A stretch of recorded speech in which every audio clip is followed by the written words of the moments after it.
नमस्कार दोस्तों, the Chronicle post में आपका स्वागत है। दोस्तों, कुछ समय पहले जब भारत ने रूस से S-400 एयर डिफेंस सिस्टम की डील साइन की थी, तब यही माना जा रहा था कि ये सिस्टम केवल एक टेम्परेरी स्टॉप गैप है, जब तक कि भारत का इंडिजीनियस एयर डिफेंस प्रोग्राम यानी प्रोजेक्ट कुशा पूरी तरह से तैयार नहीं हो जाता। लेकिन आज की रिपोर्ट्स कुछ और ही इशारा कर रही हैं।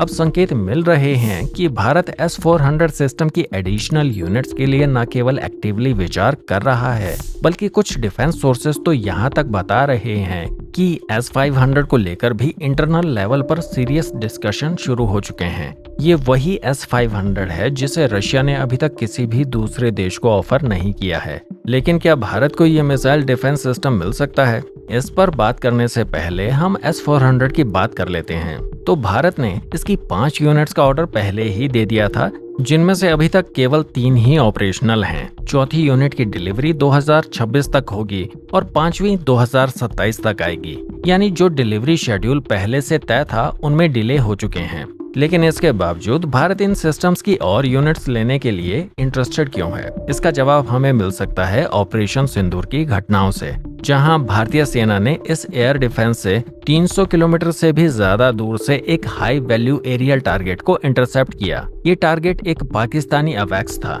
जो बॉर्डर के पास सर्विलांस कर रहा था।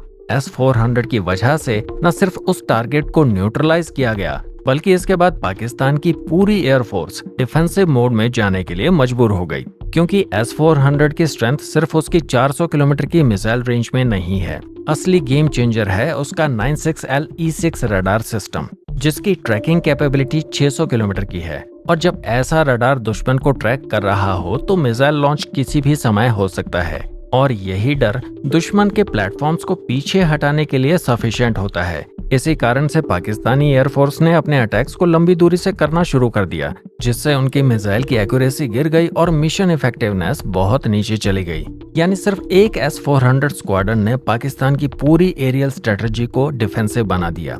यही रीजन है कि अब भारतीय वायुसेना एडिशनल सिस्टम्स को खरीदने पर विचार कर रही है। पहले ये माना जा रहा था कि प्रोजेक्ट कुशा में तैयार होने वाले एयर डिफेंस को हम बड़ी संख्या में इंडक्ट करेंगे और S-400 केवल इंटरिम सॉल्यूशन रहेगा। लेकिन कुशा की फुल स्केल डिप्लॉयमेंट 2029-30 से पहले नहीं होने वाली। ऐसे में अब फोर्सेस को इमीडिएट कैपेबिलिटी चाहिए और यहीं पर एक्स्ट्रा S-400 या शायद S-500 की एंट्री हो सकती है। तो अब आते हैं S-500 पर। ये सिस्टम S-400 का अगला वर्जन नहीं है। ये अलग क्लास का वेपन सिस्टम है। इसमें ऐसी एंटी बैलिस्टिक और एक्सो एटमॉस्फेरिक कैपेबिलिटीज हैं जो किसी भी तरह के मिसाइल या स्टेल्थी प्लेटफॉर्म को भी टारगेट कर सकती हैं। इसका मतलब है कि ये न सिर्फ एयरक्राफ्ट को मार सकती है, बल्कि बैलिस्टिक मिसाइल, हाइपरसोनिक वेपन्स और स्पेस बेस्ड थ्रेट्स को भी न्यूट्रलाइज कर सकती है। और सबसे बड़ा पॉइंट, S-500 को लेकर भारत की प्रेफरेंस ANI की रिपोर्ट्स में साफ जाहिर होती है।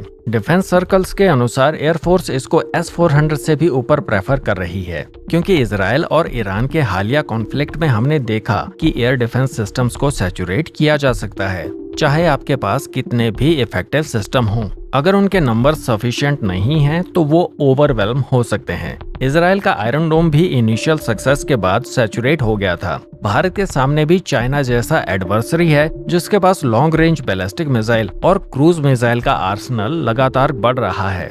इसलिए ये बिल्कुल लॉजिकल है कि भारत न सिर्फ प्रोजेक्ट कुशा में इन्वेस्ट करे, बल्कि साथ ही हाई एंड और फील्ड प्रूवन सिस्टम जैसे S-400 और S-500 को भी इंडक्ट करे, स्पेशली जब इंडिजीनियस सिस्टम्स अभी मैच्योरिटी फेज में हैं। तब ऐसे में यही इंपोर्टेड स्ट्रेटेजिक असेट्स हमारे डिफेंस पोस्चर को मजबूत बनाएंगे। अब सवाल उठता है, क्या रशिया भारत को S-500 देगा? क्योंकि टेक्निकली ये एक एक्सपोर्ट रिस्ट्रिक्टेड सिस्टम है, लेकिन भारत और रशिया के डिफेंस रिलेशन दशकों पुराने हैं, और जब ब्रह्मोस जैसी ज्वाइंट डेवलपमेंट मिसाइल बन चुकी है तो S-500 को इंडिया स्पेसिफिक वेरिएंट में ऑफर किया जाना कोई अनरियलिस्टिक बात नहीं लगती। और अगर ऐसा होता है तो ये सिर्फ एक डिफेंस परचेज नहीं होगी, ये एक रीजनल डेटरेंस स्टेटमेंट होगी, पाकिस्तान के लिए नहीं बल्कि चाइना के लिए। S-500 को स्ट्रेटेजिकली नॉर्थ ईस्ट में डिप्लॉय किया जा सकता है, जहां से वो डीप चाइनीज एयर स्पेस को मॉनिटर कर सकते हैं और जरूरत पड़ने पर न्यूट्रलाइज भी। तो दोस्तों, आपका क्या मानना है इस पूरे मुद्दे पर? क्या भारत को S-500 जैसी कटिंग एज टेक्नोलॉजी अभी से हासिल करनी चाहिए या सिर्फ इंडिजीनियस प्रोजेक्ट कुशा का इंतजार करना चाहिए? अपनी राय कमेंट सेक्शन में जरूर बताइएगा।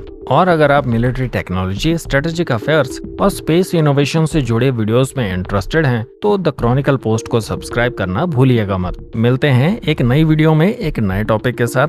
जय हिंद, वंदे मातरम।